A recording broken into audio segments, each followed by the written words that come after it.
So good day guys, Shipvlogs here and welcome to my channel. So kamusta kayo lahat and kamusta ang bawat isa mga tol? So today is Saturday and ngayon lang tayong nag-vlog ulit ng biyahe. So pinako tayong first booking natin sa Joyride mga tol. From here sa may San Mateo going to Antipolo. Pick up po. So ayun mga tol, bali tayo ngayon, papunta tayo ng Kogyo, Antipolo and pipick upin natin si sir dito for 258 pesos. So let's see kung ano mangyari for today and samahan nyo lang for today's video mga tol. Na-miss kong mag-vlog and let's go! Hello po. Hello po, ma'am, sa Joyride po. Apo, dito kami sa gate po ng video. Ayun, nakita ko na. Kayo po yun, ma'am? Ayun. Alam niyo naman. Parang naman, ma'am. Bira lang kasi ako mag-Antipolo eh. Pero along the highway lang yun, feeling ko. Okay, sige ma'am. Sige po, salamat po. Ay, urong ko lang po.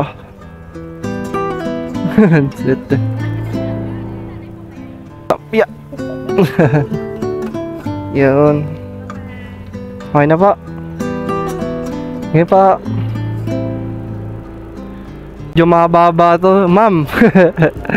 After nga ng ilang minutong biyahe, naabutan tayo ng traffic dito sa may Marcos Highway. And medyo traffic din pala rito pag Saturday.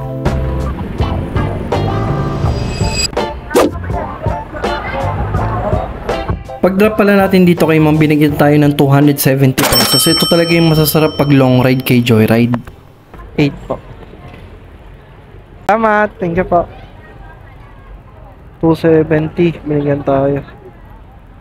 After natin madrop si ma'am, nagantay tayo ng booking. At ang dami pala nagsasabi na mahina na daw kay Joyride at mas malakas si Move It. To be honest, yes, mas malakas po si Move It. Pero kay Joyride, may kalayaan kang pumili ng booking na gusto mo. At yun yung nagustuhan ko. Yun, napasukan din tayo. Salamat. 138 pesos, papuntang Marikina mga tol. Uy, lapit lang ng pick up, dito lang. Masarap kaya may angat na. Ang warat yung kiti. Ma'am, narinig ko yun. Ano na nga? Warak yun. Kayo ba yun, ma'am? Ayun. Sige, ma'am. Yeah. Nako! Tapos ka na? Paano wag lang umulan, ma'am? At sa di inaasahan, naabutan pa tayo ng malakas na ulan. Isa talaga ito sa mga kalaban ng mga rider, kaya dapat lagi kang handa.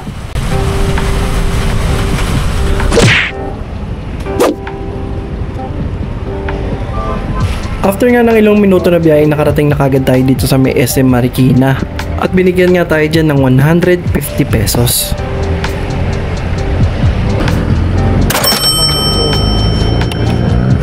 Salamat. Oh, 150.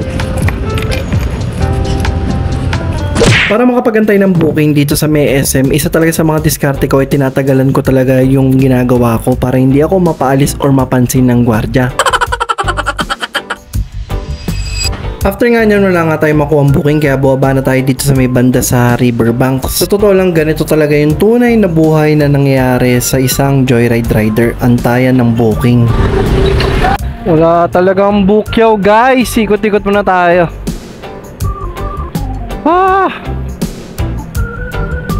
Alam niyo guys, matagal-tagal ko na rin naisip na magdagdag pa ng isang application na MC Taxi. Actually, sa Grab kasi nag-apply na rin ako pero wala pa rin feedback hanggang ngayon. Pero magdagdag pa tayo. And comment down below ano ba yung mas okay sa inyo, ang Kasba or Move It na maganda nating idagdag. Anyway, nasa kontrata kasi na hindi kasi talaga pwede na mag double and triple apps. Pero yun nga, as I said, may mga times talaga 'di ba na ganito, matumal. Talagang kailangan talaga natin dumiskarte lalo na ganito. Final decision ko na mag-add talaga tayo ng isang application. And comment down below mga tol ko ano ba yung gusto ninyong application na magandang applyan natin ng Kasba or Move It. Kasi yung Grab talaga mag-apply na rin talaga ako dyan. Wala lang talagang feedback. And yun, Tignan ko yung reaction ninyo kung ano yung binabiyahin ninyo, move it power angkas na pwede nating idagdag. So, ayun. Let's go! Po. Hello? Hello, sir. Sir, sa Joyride po. Dito? Ito ba kaya yun? Trio? Kaya no? Ayun na. Ayun, Kevin, sir. Ayun, 13. Oh, pwede, sir. Teka, sir. Ay, ano ba yung pagka... Ay, ito, sir.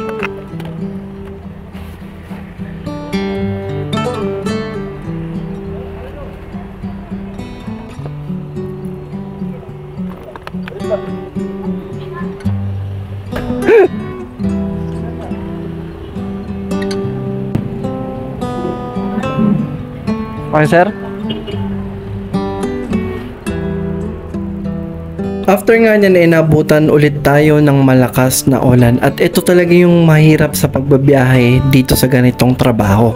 Kaya sobrang saludo po ako sa lahat ng bumabakbak na rider sa kalsada. Bilang isang rider, mararanasan mo talaga lahat ng hirap na pwede mong maranasan sa kalsada. Hindi talaga biro maging isang rider sa totoo lang. Kaya pag pinili mo tong trabaho na to, kailangan talaga na malakas ang loob mo. At determinado kang kumita ng pera.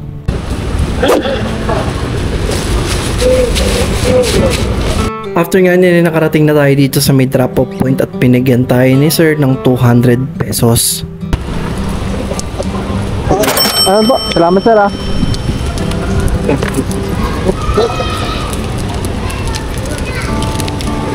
Tapi sobrang lakas ng ulan. Woo!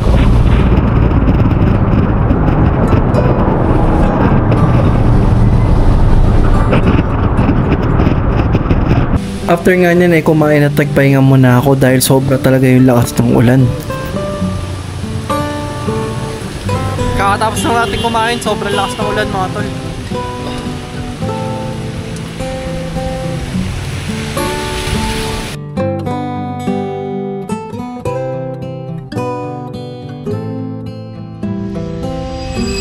After nga niyan ay nakakuha na rin tayo ng booking, bali papunta pala siya ng Cubao. Right po? Kevin, ma'am.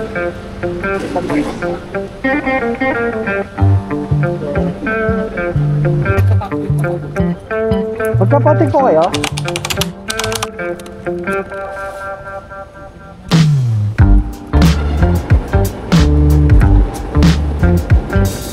Dito pa kayo, ma'am. Ito na. Ma'am, nabasa sa ulan.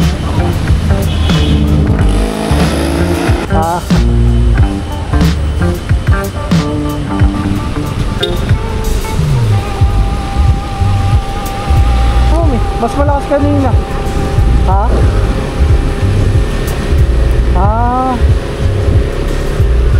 Mas malakas kanina.